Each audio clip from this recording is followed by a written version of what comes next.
I appreciate that it's not a purely historical take on things, and I love the idea that it's including emotional reactions to it, a different way of understanding things, and I think it's been done very well, and it's just the beginning. It hopes to get more as it goes along. So I really enjoyed this exhibition. I think the reason I enjoyed it so much is because I knew a little bit about this history, but I am very keen on sort of community history and particularly archives. And this exhibition just gave a really deep look into the lives of the Basque children that came to the UK in the 30s through these archival documents, but also through creative responses, through the poems as well. Yeah, I hadn't expected to come to this tonight, actually. My friend invited me last minute. Neither of us really have a personal connection to the history, but we're both interested in the history. And yeah, I was just blown away. Really, really moving stories, really important, and I think really poignant for the present moment. Yes, I enjoyed it a lot. It was very, very emotive. It was just really interesting to see faces to the story, and it brought it even more to realidad, to reality. It just reinforces things that I knew about, but it also reminds me of what a momentous thing my grandparents were involved in, and all the family, because all of the family were involved in the Aid to Spade movement, collecting clothes, money, tokens, all sorts of things in different ways.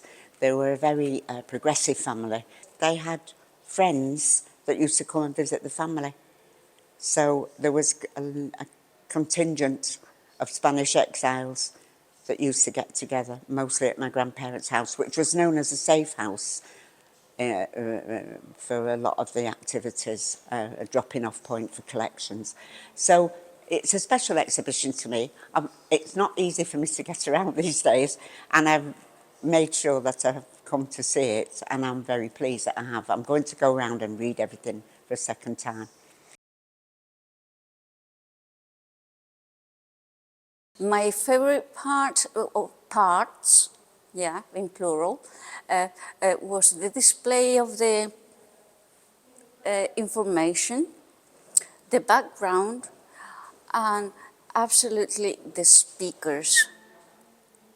And the display of the, how can you call it? It wasn't a poster, it was just beautiful children with numbers. It really touched me. It really did. Sorry. Well, it was there is a letter in yellow about a mother who write down to Angelito, to his son, and she has another girl in England, I don't know where about, who this girl write down to the mother, but the boy doesn't write down to the mother. And in this letter you can see the desperation of the mother to know something about the boy. And thus it was too much. Something that caught my attention now was that there's a case, a glass case with some books of children, and it says who they belong to. And then I realized there was a photo, there was the real, the person who owned these books, and her story portrayed there in one of the panels. That was great. I have been interested in seeing the books, some books which are exhibited in this exhibition, no? In the vitrines of the exhibition, up to the point that I have written the reference to try to buy it, no? Especially a couple of memoirs of people who have suffered the bombs in Gernika and have written their memories about that. And this important thing I didn't know about the existence of this book, and I'm going to try to buy it. So Yeah, this exhibition definitely inspired me. So I am a community organiser and sort of community arts facilitator by trade. So I'm very much interested in getting with communities and telling community histories through exhibitions and public programmes like this. And I think the Institute is a brilliant place to host an exhibition like this because they obviously do amazing work.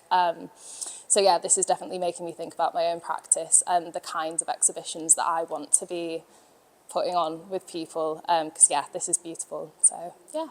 It's very special to me because I've got an emotional attachment, family attachment to the whole story. I think it's actually, if in a way, sort of looking at this has changed my understanding of stuff like the kinder transport, where you see it was like a real sort of governmental attitude, and it was sort of present in how the British approached things before then, and it's actually really recontextualised that for me. I didn't know this initiative of the English organizations which cooperated for saving these children, no? Which they came here to Manchester. I didn't have an idea, no, about these historical facts, so it has been very interesting for me. Yeah, very interesting. And yes, I've been very impressed with particularly the detail. It's very nice, the contextualization. There's not too much, but it gives you an amount of detail that's very attractive to understand, I don't know, what was happening, how these children felt, and the main events. So that was very interesting. And then the other thing I think is very beautiful is obviously the individual testimonies.